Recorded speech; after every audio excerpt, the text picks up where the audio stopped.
Hi,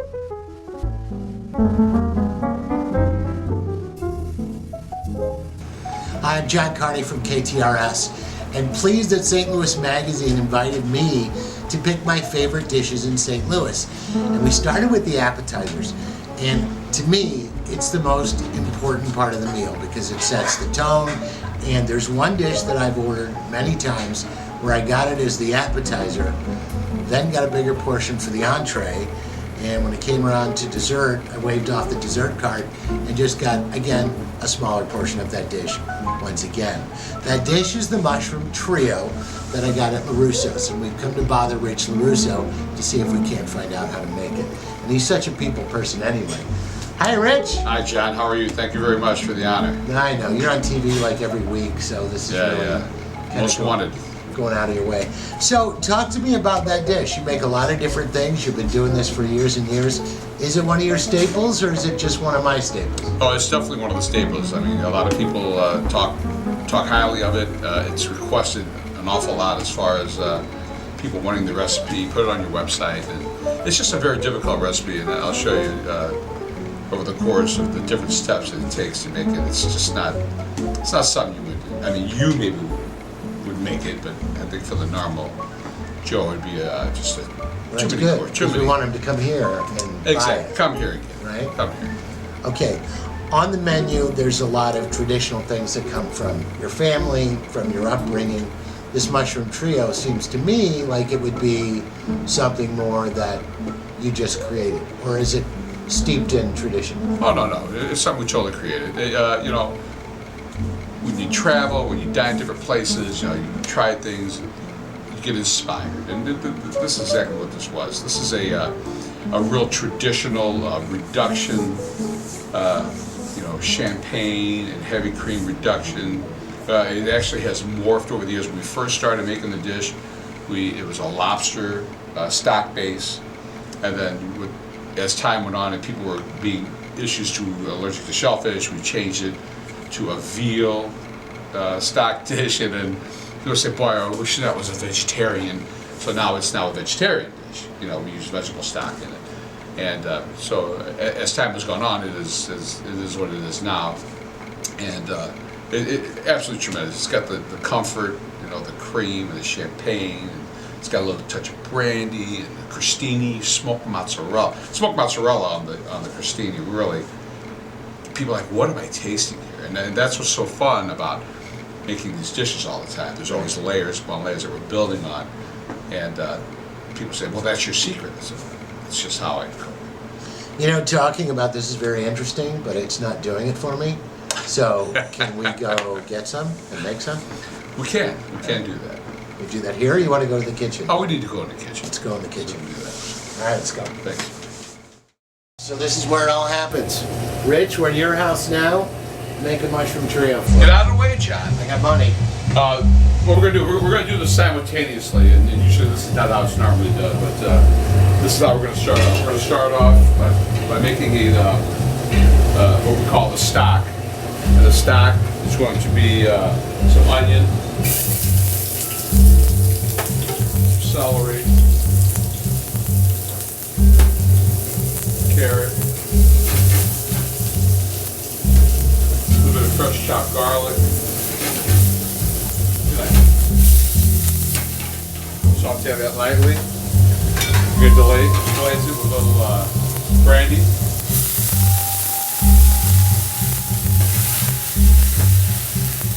Oh, yeah. Well, I won't be needing the Brazilian anytime soon. Hair's gone. And this is our vegetable stock that we're adding now. Of the creamy champagne. So basically, that's just going to be onions and peppercorns.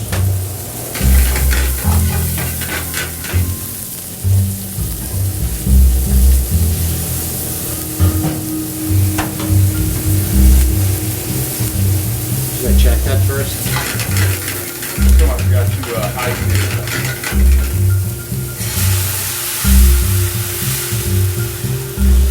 And what happens here, we're going to reduce this by half. Now, is that going to bring out the sugar and the champagne when you cook it Yes, down? very much so. We're going to, and yeah, that's what what it all is about reduction. So putting that the sparkling in there, we're actually using Prosecco. And when you reduce it, it does bring out more of the sugars and concentrates the flavors. When you split down by half, we're going to add some heavy cream. Do the same thing, reduce that by half. These are our mushrooms. This is where the sauce is going to end up.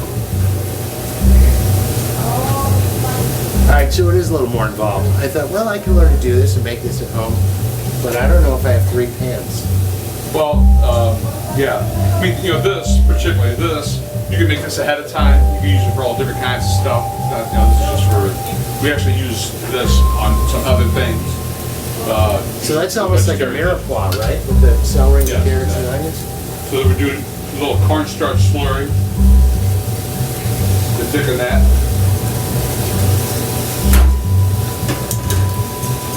And we are not putting no salt in anything. There's no salt going anywhere. Cream or is that? That's heavy cream. Okay. With that, it's going to reduce that also by half. And this is going to go in there, and the porcini powder. Here's a porcini powder here, which is just incredible. Thank you, Jeff. It burns. It's like this all the time.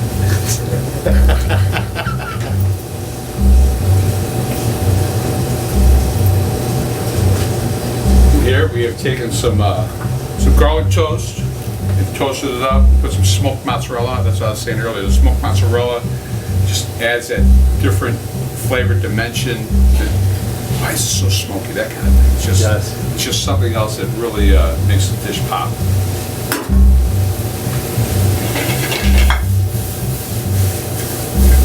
Now make it more sauce than we probably need, but this will give you. We'll This find probably some gives this you. one.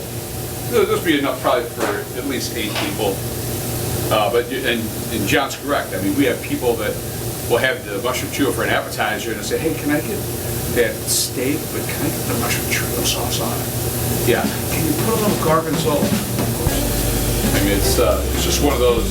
This is it's the chameleon, you know. It really, you know, if you're at home and you're looking to make something, this is. I mean, you see, we're making this in a very, very short time, and it's going to be just how you remember it, and it's going to be, you know, very flavorful and very. Again, it's not really something that, you know. I have a customer they'll yell at me. Why did you make me go through all that? You know, and it's just that kind of thing where Italian food is really a simple. This is more of a classic dish of its time with reductions and all that. People say, "Oh, this is a French recipe," and actually, this is Italian. The Italian pretty much took the French out of it. Remember that, John. Unless you're French, then you probably say otherwise.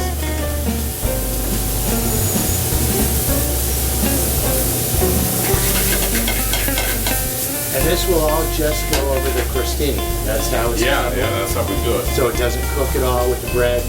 Yeah. And then that's true. You want those different textures. You want the texture of the bread, you know, the crispiness, the creaminess, you know.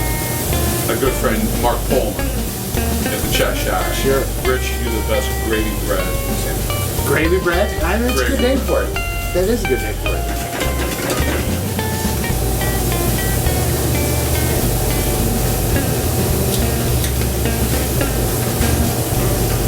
That's producing pretty good there. We're going to add porcini powder right to it.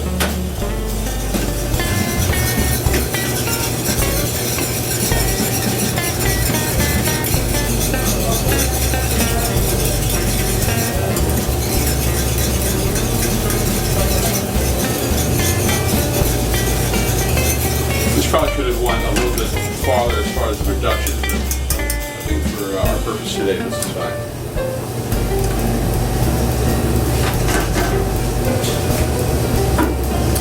Oh, I wondered about that because I don't remember seeing celery and carrots and onions in there. So that explains it.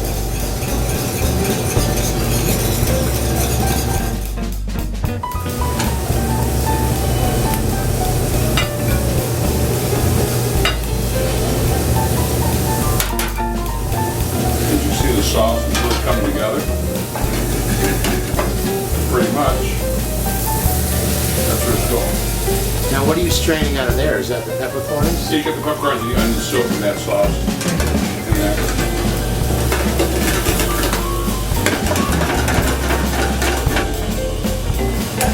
There's a little touch. Parmigiano.